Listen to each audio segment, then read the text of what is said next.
Israel, America, Iran போன்ற நாடுகள் தொடர்ந்து போர் பதட்டத்தை ஏற்படுத்தி வருகின்றனர். உலக நாடுகள், பல நாடுகள் எச்சரிக்கை விடுக்கப்பட்டிருந்த நிலையிலும் தொடர்ந்து போர் நிலவி வருகின்றது. தற்போது நிலவரம் குறித்து பேசுவதற்காக செய்தியாளர் சக்தி பாரதி நம்மளோடு இணைந்திருக்கின்றார். வணக்கம் சக்தி. வணக்கம் யூசுப். தற்போதைய நிலவரம் என்ன? போர் பதட்டம் அதிகரித்து வருகின்றது. ஈரான் ஒரு புறம், அமெரிக்கா ஒரு புறம் என மாறி மாறி பல்வேறு கேள்விகளுக்கு பதில் சொல்லி வருகின்றனர். தற்போது நிலவரம் குறித்து விரிவாக கூறுங்கள் சக்தி. ஈரான் மற்றும் இஸ்ரேல் இடையிலான மோதல் தற்போது உலக அரசியலில் மிக முக்கியமான பிரச்சனையாக மாறியிருக்கிறது. பல ஆண்டுகளாக இருந்த அரசியல் மற்றும் இராணுவ பதற்றம் சமீப காலங்களில் மேலும் அதிகரித்திருக்கிறது என்றே சொல்லலாம். குறிப்பாக ஈரானின் அணு திட்டம், மத்திய கிழக்கில் உள்ள ஆயுத குழுக்களுக்கு அளிக்கப்படும் ஆதரவு, மேலும் பிராந்திய அரசியல் போட்டி போன்ற காரணங்கள் இந்த மோதலை தீவிரப்படுத்தியிருப்பதாக தெரிகிறது. ஈரான் மற்றும் இஸ்ரேல் இடையிலான அரசியல் மற்றும் இராணுவ பதற்றம் பல ஆண்டுகளாகவே நீடித்து வருகிறது. 1979 ஆண்டு ஈரானில் நடந்த இஸ்லாமிய புரட்சிக்கு பிறகுதான் அந்த நாட்டின் புதிய அரசு இஸ்ரேலை எதிரி நாடாக அறிவித்தது. அதன் பிறகு இரு நாடுகளும் நேரடி போரில் ஈடுபடவில்லை என்றாலும் மத்திய கிழக்கு பகுதியில் பல்வேறு மறைமுக மோதல்கள் தொடர்ந்து நடைபெற்று வந்தன. குறிப்பாக சிரியா, லெபனான் போன்ற நாடுகளில் உள்ள ஆயுத குழுக்களுக்கு ஆதரவு அளிப்பது போன்ற காரணங்கள் இந்த மோதலை அதிகரித்திருக்கிறது. இஸ்ரேலின் கருத்துப்படி ஈரான் அணு ஆயுதங்களை உருவாக்கும் திறன் பெற்றால் அது இஸ்ரேலின் பாதுகாப்புக்கு மிகப்பெரிய ஆபத்தாக மாறும்.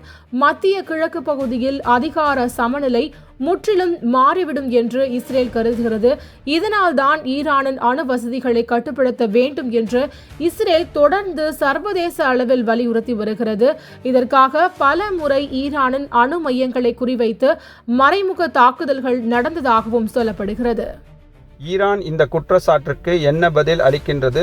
இந்த மோதலில் அமெரிக்காவின் நிலைப்பாடு என்ன? அதாவது ஈரான் தனது அணு திட்டம் முழுமையாக அமைதி பயன்பாட்டிற்காக மட்டுமே என்று தொடர்ந்து விளக்கம் அளித்து வருகிறது. அதாவது மின்சாரம் உற்பத்தி, மருத்துவ ஆராய்ச்சி மற்றும் தொழில்நுட்ப வளர்ச்சி போன்ற தேவைகளுக்காகத்தான் அணு தொழில்நுட்பத்தை பயன்படுத்துகிறோம் என்று ஈரான் கூறுகிறது.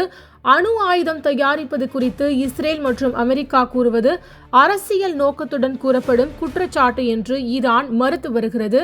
அமெரிக்கா பல ஆண்டுகளாக இஸ்ரேலின் முக்கிய கூட்டாளி நாடாக இருந்து வருகிறது. இஸ்ரேலின் பாதுகாப்பை உறுதி செய்வதில் அமெரிக்கா முக்கிய பங்கு வகிக்கிறது என்றே சொல்லலாம். அதே நேரத்தில் ஈரானின் அணுத்திட்டத்தை கட்டுப்படுத்த வேண்டும் என்று அமெரிக்கா தொடர்ந்து வலியுறுத்தி வருகிறது. இதற்காக ஈரானுக்கு எதிராக பொருளாதார தடைகள் விதிக்கப்பட்டிருக்கின்றன. இந்த நடவடிக்கைகள் ஈரான் மீது சர்வதேச அழுத்தத்தை அதிகரிக்க செய்திருக்கிறது என்றே சொல்லலாம். யூசுப், போர் முடிவுக்கு வர வாய்ப்புள்ளதா? மேலும் இந்த போர் அதிகரிக்க வாய்ப்புள்ளதா? ஹமாஸ் போன்ற அமைப்புகள்லாம் இந்த போரில் ஈடுபடுவதற்கான காரணம் என்ன? நிச்சயமாக மத்திய கிழக்கு பகுதியில் செயல்படும் ஹமாஸ் மற்றும் ஹெஸ்புல்லா போன்ற ஆயுத அமைப்புகளுக்கு ஈரான் ஆதரவு அளிக்கிறது என்று இஸ்ரேல் குற்றம் சாட்டுது. இந்த அமைப்புகள் இஸ்ரேலுக்கு எதிராக ராக்கெட் தாக்குதல்கள் நடத்தும் போது அது ஈரான் இஸ்ரேல் மோதலை மேலும் தீவிரப்படுத்துகிறது. இதனால் இந்த மோதல் இரண்டு நாடுகளுக்குள் மட்டும் இல்லாமல் முழு மத்திய கிழக்கு பிராந்தியத்தையும் பாதிக்கும் பிரச்சனையாக மாறியிருக்கிறது.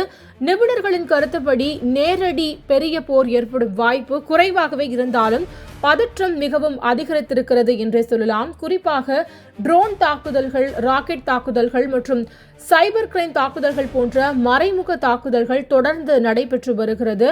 இந்த நிலைமை கட்டுக்குள் இல்லாமல் போனால் பெரிய அளவிலான போர் உருவாகும் அபாயம் இருப்பதாகவும் கூறப்படுகிறது. இந்த போரின் காரணமாக பொருளாதாரம் எந்த வகையில் பாதிக்கும்? இந்தியாவிற்கு இந்த பாதிப்பு எவ்வளவு இருக்கும் என்பது குறித்து விரிவாக கூறவும். கண்டிப்பாக மத்திய கிழக்கு பகுதி உலக எண்ணெய் உற்பத்தியின் முக்கிய மையமாக இருக்கிறது. அந்த பகுதியில் போர் அல்லது அரசியல் பதற்றம் அதிகரித்தால் உலக அளவில் எண்ணெய் விலை உயர வாய்ப்பு இருக்கிறது. எண்ணெய் விலை உயர்ந்தால் பல நாடுகளின் பொருளாதாரத்திலும் அதன் தாக்கம் ஏற்படும். கண்டிப்பாக குறிப்பாக எண்ணெய் இறக்குமதி செய்யும் நாடுகளுக்கு இது பெரிய சவாலாக இருக்கும் என்று சொல்லப்படுகிறது. இந்தியா மத்திய கிழக்கு நாடுகளுடன் வணிக மற்றும் ஆற்றல் தொடர்புகளில் அதிகமாக சார்ந்திருக்கிறது. குறிப்பாக எண்ணெய் இறக்குமதி இந்திய பொருளாதாரத்தில் மிகப்பெரிய ஒரு முக்கிய பங்கு வகிக்கிறது என்றே சொல்லலாம். அதனால் அந்த பகுதியில் ஏற்படும் எந்த மோதலும் இந்தியாவின் பொருளாதாரம் மற்றும் வெளிநாட்டு கொள்கையில் தாக்கத்தை ஏற்படுத்தும் வாய்ப்பு இருப்பதாகவே கூறப்படுகிறது. யூசுப், கடந்த 9 நாட்களாக போர் பதட்டம் நிலவி வருகின்றது. பல நாடுகள் இதனால் அச்சுறுத்தல் காரணமாக பல தளங்களையும் மூடி வருகின்றது. இதே நிலை நீடிக்குமா? இந்த போர் பதற்றம் விரைவில் எப்பொழுது தீர்வு காண வாய்ப்பு இருக்கின்றது?